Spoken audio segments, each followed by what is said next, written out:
당뇨병은 항상 혈당이 높은 게 문제가 아니라 혈당 조절이 잘 되지 않는 것이 문제예요. 원장님 안녕하세요. 네, 피디님 안녕하세요. 당뇨에 관한 가장 궁금한 질문 탑 82위 저자 김지은입니다. 원장님 오늘은 당뇨에 관한 질문들 답변해 주신다고요?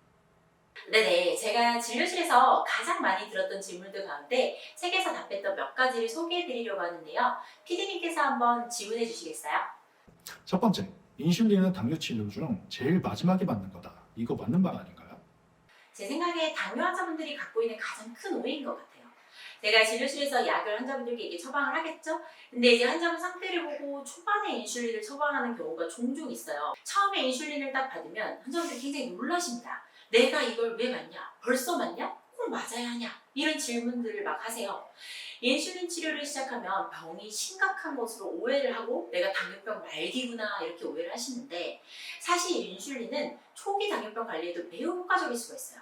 당뇨병은 개인마다 초반에 발견되는 상태가 매우 달라요. 암도 1기, 2기, 3기, 4기 진행 정도가 다를 때 발견이 되듯이 당뇨병도 어찌 보면 마찬가지인데 당뇨 전 단계부터 알아서 조절하시는 분들도 계시고 막 혈당이 150, 200 이렇게 되는 그러고 나서 그때 아시는 분들도 계세요. 그럼 그분들은 비교적 젊은 나이인데 췌장 기능이 많이 떨어져 있거든요.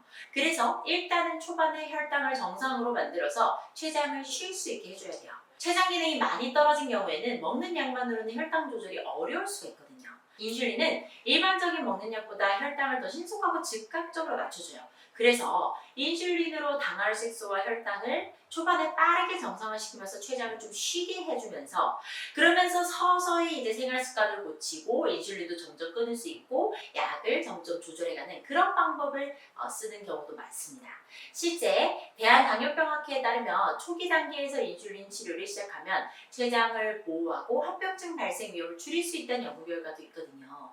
그래서 현재 인슐린을 맞고 계시다면 여러 상황을 다 보고 주치의가 처방을 한 것이기 때문에 인슐린 치료에 대해서 너무 막연한 두려움을 가지지 마시길 바라요. 당뇨병은 인슐린을 맞는 게 무서운 게 아니에요. 고혈당 상태를 방치해서 오는 합병증이 더 무섭다는 거 꼭 잊지 마셔야 해요. 아 그래요? 원장님 그리고 당뇨 환자분들에게 매번 살피라고 말씀하시는데 그럼 두 번째 질문으로 당뇨 환자가 채식 같은 거 하면 좋나요? 이 질문은 이제 사실 대답을 하자면 반은 맞고 반은 틀린데요. 채식이 혈당 조절이나 다이어트에 일부 도움이 되긴 합니다. 칼로리가 낮은 식단이 많으니까요. 하지만 그 자체로 당뇨병을 완치하거나 치료한다고 보기는 어려워요. 우선 채식이 혈당 조절에 도움을 주는 이유부터 말씀드릴게요. 채소에는 낮은 GI, 글라이세믹 인덱스의 식품이 많아요. 채소, 통곡물, 콩 같은 식품들은 혈당 지수 GI가 낮기 때문에 식후 혈당의 급격한 상승을 막아주는 데 도움을 줄 수 있어요. 그리고 섬유질은 풍부하다 보니까 소화와 흡수를 천천히 진행시켜서 혈당 스파이크를 억제하는 효과도 있습니다. 하지만 여기서 가장 큰 문제로 떠오르는 게 바로 단백질이죠. 채식만으로는 충분한 단백질을 섭취하기 어려운 경우가 많습니다. 물론 콩을 이용한 콩고기 이런 것도 많지만 종류가 좀 한정적이죠. 그런데 당뇨병 환자는 근육 유지와 성장을 위해서 매일 필수적으로 단백질을 체중 곱하기 0.7g만큼 필수적으로 섭취를 해야 해요. 체중 70kg라면 약 49g의 단백질을 먹어야 한다는 겁니다. 왜냐하면 근육은 혈액 내 혈당을 소비하는 기관인데요. 당뇨병 환자들이 근육량이 충분하지 않다면 혈당을 떨어뜨리기가 어렵습니다. 그리고 당뇨병 환자가 아니라도 사람은 시간이 지나면서 나이가 점점 들면 자연스럽게 근육이 감소하는 사르코페니아 근감소증이 올 수 있어요. 그렇지 않아도 나이가 들면 자연스럽게 근손실이 올 수밖에 없는데 그러다 보니 채식만 하다 보면 근육의 성장은커녕 유지도 어렵습니다. 그래서 당뇨병 환자들은 사실 여러 가지 단백질을 많이 섭취하셔야 되는 게 필수예요. 단백질을 한 끼에 조금 먹기보다는 끼니별로 나눠서 드시는 게 가장 좋은데요. 한 끼니에 여성의 손바닥 크기만한 1cm 두께의 고기를 드시거나 일반식을 하신다면 계란 후라이 2개 정도는 추가로 더 드시는 거죠. 그리고 간식으로 빵이나 떡보다는 우유나 두유를 드시는 것이 좋습니다. 근데 이제 만약 그래도 종교라든가 아니면 다른 이유로 채식을 해야 한다면 정말 신경을 많이 써야 합니다. 두부나 콩류, 견과류 등을 충분히 드셔서 절대 단백질을 부족하지 않게 해주셔야 하고 흰쌀이나 흰 밀가루 같은 정제 탄수화물을 줄여야 하고요. 현미나 귀리, 통밀빵 같은 복합 탄수화물을 드셔야 합니다. 그리고 탄수화물 비율이 너무 높으면 금방 소화가 되고 허기가 질 수 있기 때문에 건강한 식물성 불포화 지방인 아보카도, 견과류, 올리브 오일 등을 충분히 섭취해서 오랫동안 포만감을 채우고 건강한 영양 균형을 맞춰주셔야 합니다. 세 번째 질문으로 당뇨 환자는 간헐적 단식을 하면 낫는다? 저도 이거 궁금한데 간헐적 단식 좋은 거 아닌가요? 간헐적 단식은 예를 들면 16대 8이라고 했을 때는 16시간을 굶고 8시간을 먹는 이런 방법인데 이게 힘드신 분들은 12대 12 해서 12시간 식사를 하고 12시간 단식을 하고 이런 식으로들 하십니다. 간헐적 단식을 해서 몸이 가벼워지고 다이어트가 좋아진다 뭐 이렇게 말씀하시는 분들 많죠. 실제로 하루 생활에 한 7, 8시간 정도 수면이 보장된다면 저녁을 일찍 먹고 야식을 먹지 않고 나서 충분한 수면을 취하니까 건강하신 분들께는 규칙적인 생활의 연장선이라고 볼 수 있어요. 하지만 당뇨병 환자분들은 이 상황이 좀 다를 수 있습니다. 바로 저혈당 때문인데요.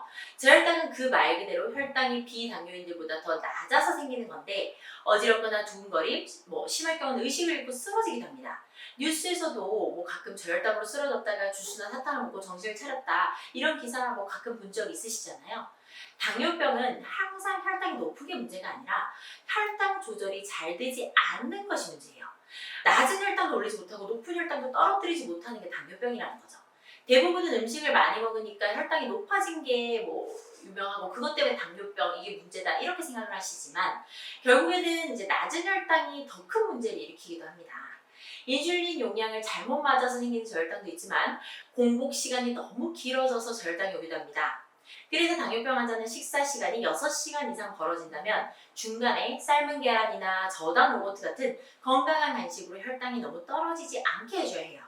그리고 간헐적 단식을 하다가 너무 배가 고픈 나머지 음식 먹을 시간이 되어서 먹고 싶은 건 아무거나 많이 먹게 되면 간헐적 단식이 아닌 간헐적 폭식이 되어서 오히려 비만이 되거나 혈당이 악화될 수도 있습니다.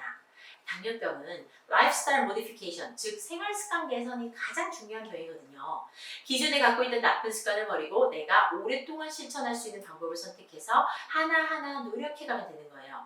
삼시세끼 건강한 음식을 골고루 적당량 드시는 게 제일 좋습니다. 네 번째 질문으로 당뇨 환자는 야채 과일을 가려서 마음껏 먹어도 된다? 이게 사실이에요?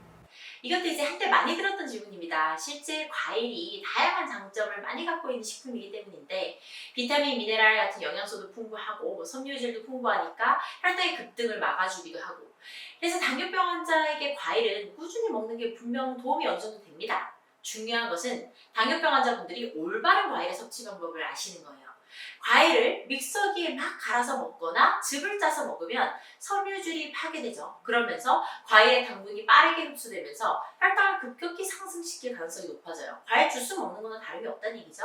그래서 당뇨 환자분들이 과일을 드실 때는 갈아서 먹거나 즙을 내서 먹는 것보다 생과일을 드시는 게 가장 좋아요. 그리고 먹는 과일의 종류와 양도 잘 조절을 해주셔야 하는데요. 우선 글라이세믹 인덱스가 높은 바나나나 포도, 말린 과일 같은 거 피해 주시고요. 대신에 블루베리나 딸기 같은 베리류라든가 자몽이나 체리 같은 글라이세믹 인덱스가 낮은 과일을 드셔야 해요. 그리고 한 번 드시는 양은 오목하게 손에 들어갈 정도, 요 정도 드시면 되고요.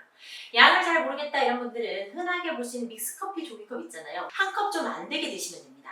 가끔 야채 과일식을 신천하시면서 건강이 나아졌다 이런 분들도 계시는데 사실 이제 그런 분들은 야채 과일만 먹어서 좋아졌다 이렇다기보다는 인스턴트나 튀긴 음식을 막 먹었던 생활보다 좀 좋아진 겁니다.